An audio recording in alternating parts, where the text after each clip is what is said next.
Now this video is on capacitor. Here first of all we have to go for the conductors, insulator and dielectrics. First of all understand these three things: what are conductors, then insulator and dielectrics. The carriers of current in metals are free electrons. The free electron model for the metal can explain some of the observed properties of the metal in a qualitative manner. The elements in which the valence shell is filled less than half are found to be good conductors. For example, in metals such as copper, aluminum, silver, etc., the valence shell contains 3 or less electrons. Since an atom has a tendency to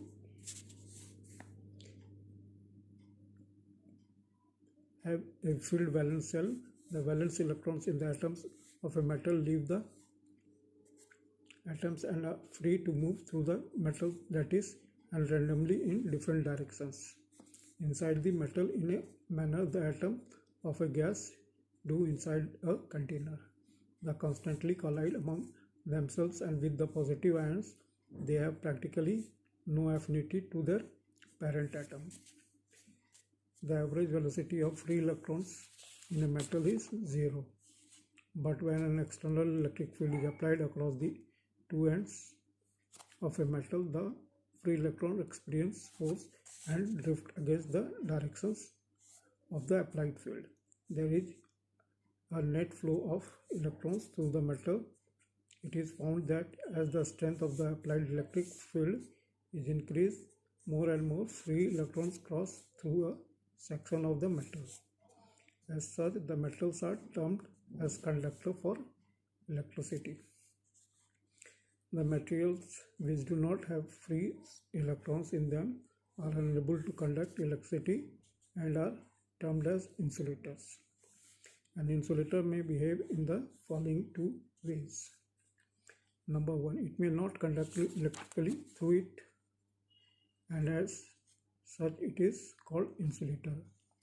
Number two, it may not conduct electricity through it, but an applying electric field induced charges are produced on its faces. Such an insulator is called dielectric. The valence electrons in atoms of a dielectric are tightly bound to the nuclei and ordinarily cannot detach themselves. Behavior of a conductor in electrostatic field. Consider that a conductor is placed inside an electrostatic field set up by applying some potential difference across two parallel plates.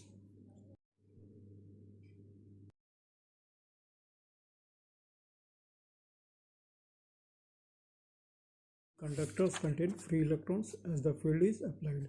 The free electrons in the conductor drift towards the positive plate till equilibrium (static condition) is reached due to redistribution of free electrons. The face of the conductor towards the positive plate becomes negative, while that towards the negative plate becomes positive. The result is that the charge appearing on the surface of conductor set up an electric field inside the conductor in direction opposite to that of the set up an electric field inside the conductor in a direction opposite to that of the applied field. In the static condition, the free electrons in the conductor distribute themselves in such a manner that the field set up due to the charges appearing on the faces of the conductor just cancel the applied field. Hence, net electric field inside the conductor is 0 in case the electric field had been non-zero inside the conductor. The free electrons will experience force and will not remain static. It would lead to flow of current in the interior of the conductor. The fact that net electric field inside the conductor is 0 implies that there can be no net charge anywhere in the interior of the conductor. The following results summarize the behavior of a conductor when it is to be placed in an electric field. Number 1. Inside the conductor, the electric field is 0. Number 2. At the surface of the conductor, the electric field is perpendicular to the surface. We have read this all. Now the electric field at the surface of the conductor cannot have tangential component. Had it been so, the free charges on the surface would experience force and move, that is, will not remain static. It would lead to the flow of surface current. Therefore, the electric field lines must enter or leave the conductor at right angles to its surface. Thus, when the conductor is placed in electric field, the electric field will be of the form as shown in this figure.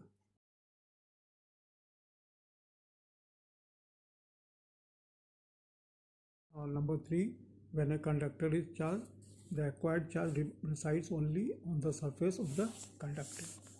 An uncharged conductor has equal amounts of positive and negative charges. When a conductor is charged, the charge so acquired is not distributed uniformly in the interior of the conductor. This excess charge resides only on the surface of the conductor. It can be proved by using Gauss theorem as explained below. Consider a Gaussian surface just inside the surface of the conductor. Since there is no electric field inside the conductor, the electric flux through the Gaussian surface will be 0. According to Gauss theorem, the charge inside the Gaussian surface must be 0, and there is no charge in the interior of the conductor. Now number 4, the entire body of the conductor in bracket including its surface is at constant potential.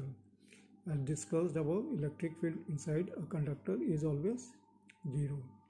Therefore, no work is done in moving a test charge between 2 points within the conductor. Also, as the electric field cannot have tangential component, no work is done in moving a test charge between 2 points on the surface of the conductor. This is possible when the potential inside the conductor is constant and has the same value on its surface. Now number 5. The electric field at the surface of a charged conductor is E equals to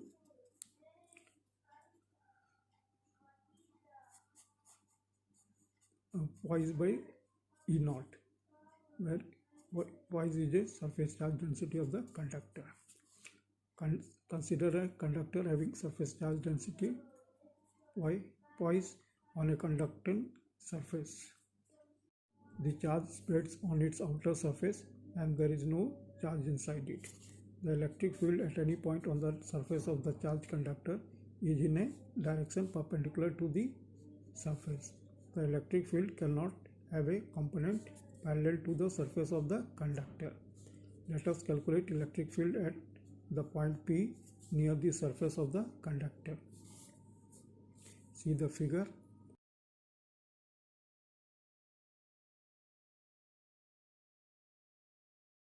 To do so, construct a small cylinder of area of cross section ds with plane faces to the point P, such that its one face is outside the conductor and the other face is inside it. The cylinder will enclose an area ds of the charged conductor, and this cylinder is the Gaussian surface for the charged conductor. As the point P is very close to the charged conductor, electric field at the point P will be the same as that on the surface of the cylinder. Further, as the electric field inside the conductor is 0, the electric flux crosses through the Gaussian surface only through its face at the point P and is given by d theta equals to EDS. This is number 1 equation.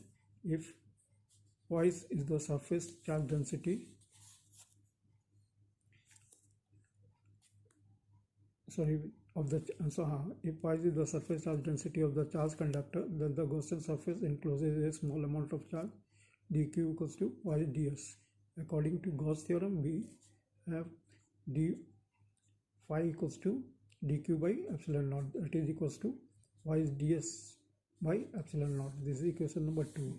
From equation number 1 and 2 we have EDS equals to twice ds by epsilon naught, or E equals to twice upon epsilon naught. This is equation number 3.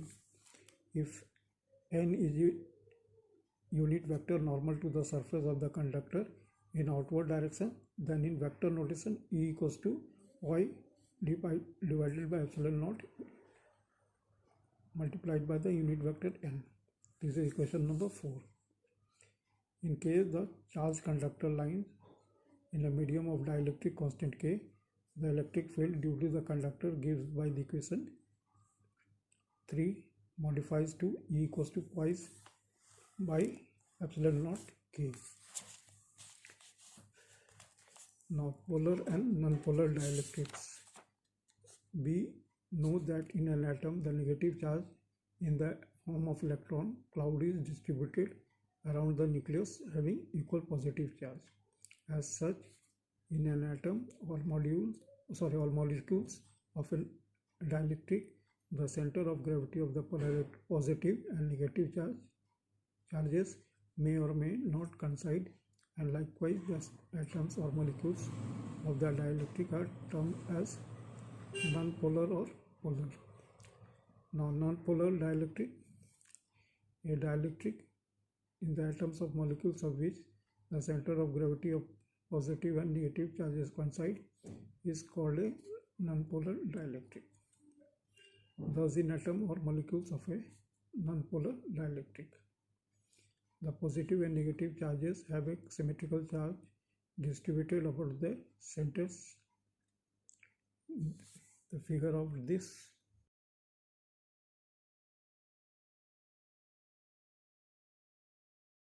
to zero separation between the positive and negative charges, the electric dipole moment of such atoms or molecules is 0. Now, polar dielectric, a dielectric in the atoms of molecules of which the centers of gravity of positive and negative charges do not coincide is called a polar dielectric. Therefore, in the atoms and molecules of a polar dielectric, the positive and negative charges possesses an asymmetrical charge distribution about the centers. See the figure.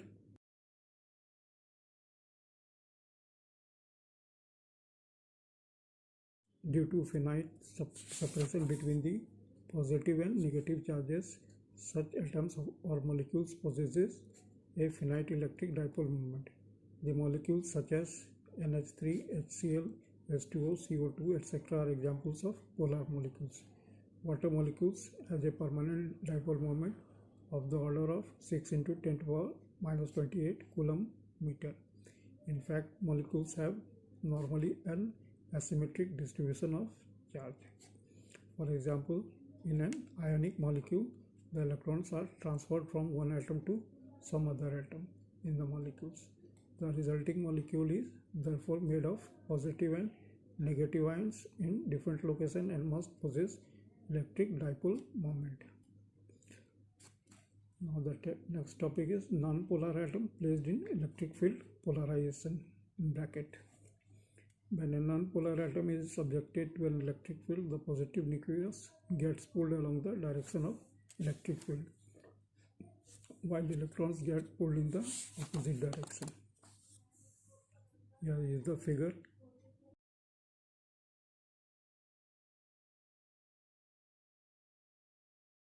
With this, the restoring force is set up so as to bring the electron cloud back to its original state with respect to the nucleus. Stretching of atom continues till the restoring force becomes just equal and opposite to the force exerted by the applied electric field on the charges. The stretching of dielectric atoms due to displacement of charges in the atoms under the action of the applied electric field is called polarization. As a result of stretching it of the atom, center of gravity of positive nucleus does not coincide with that of negative electrons. Due to this, the atom acquires a dipole moment. Now, polarization of a dielectric slab. Consider a parallel plate capacitor having a vacuum between the plates. Suppose that the capacitor is charged with a battery, so the electric field of strength E naught is set up between the plates.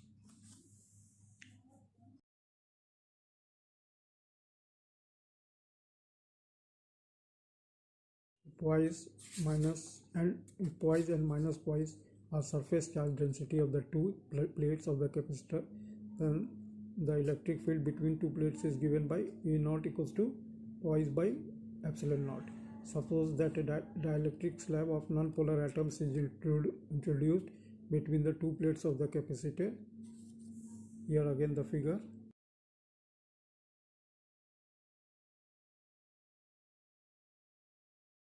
As soon as the dielectric slab is introduced, each molecules of the dielectric gets polarized.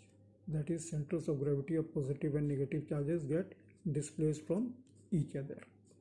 On the left face, a net negative charge minus Qi, and on the right face, a positive charge plus Qi appears. There is no net charge in the interior of the dielectric marked by the dotted boundary. The charges minus Qi and plus Qi on the two surfaces of the dielectric slab are called induced charges. The induced charges set up an electric field EP inside the dielectric. It is called electric field due to polarization. The direction of electric field due to polarization is from positive to the negative induced charges developed on the two faces of the dielectric slab, that is along the direction opposite to the direction of applied electric field E naught. Therefore, the resultant electric field in the dielectric is given by E equals to E naught minus EP. This is equation number 5 of the chapter capacitor. In other words, on placing a dielectric slab inside an electric field, the strength of the electric field gets reduced, and likewise E is called the reduced value of the electric field.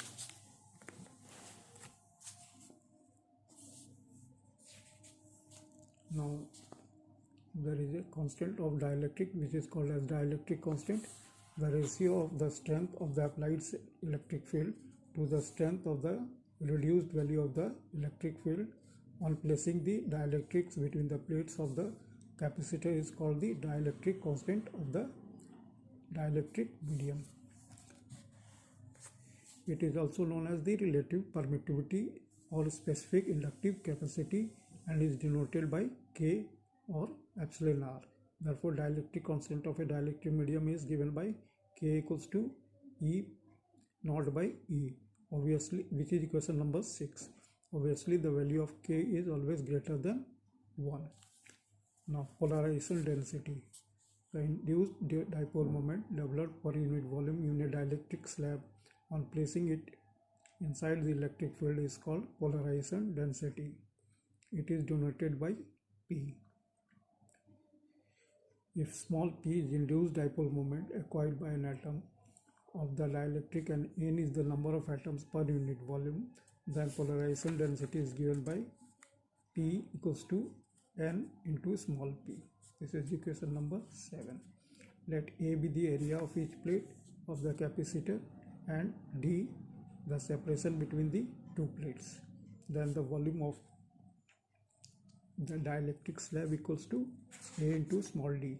Since induced charge minus Qi and plus Qi are developed on the two faces of the dielectric, the slab possesses total dipole moment equal to Qi d. Therefore, from definition of polarization density, P equals to Qi multiplied by d and by A multiplied by d. So dd cancels and we get Q1 by A. Since Q1 by A equals to poise at P dash, that is polarization surface charge density, we have P equals to poise P. Therefore, on placing dielectric between the two plates of a capacitor, the reduced value of electric field may be expressed as E equals to poise minus poise P by epsilon naught equals to poise by epsilon naught minus poise P by epsilon naught. or E equals to E naught minus P by epsilon naught. This is equation number 9. Above that, P equals to epsilon P was equation number 8. Now electric susceptibility. The polarization density of a dielectric slab is directly proportional to the reduced value of the electric field and may be expressed as P equals to X into U X into epsilon naught into E. The constant of proportionality X is called electric susceptibility of the dielectric slab. It is dimensional constant. Setting the value of P in equation 9, we have E equals to E naught minus X epsilon naught into E by epsilon naught, which is equals to E naught minus X into E, or E naught equals to E naught equals to E multiplied by 1 plus X in the bracket, which is equation number 11. Now, or E naught by E equals to 1 plus X. Using the equation 6, we have K equals to 1 plus X.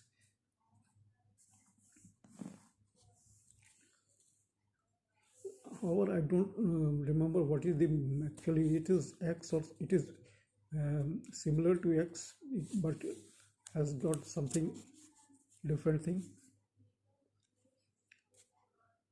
If you get somewhere, you find it, I will be very much obliged. Now, dielectric constraint. Consider a dielectric slab placed between the parallel plates of a capacitor. As the potential difference across the plate of the capacitor is increased, the strength of applied electric field increases and the molecules of the dielectric undergoes more and more stretching. If potential difference is increased gradually, a stage will come when the electrons break up from the molecules of the dielectric. As a result of this electric breakdown, the dielectric becomes conducting.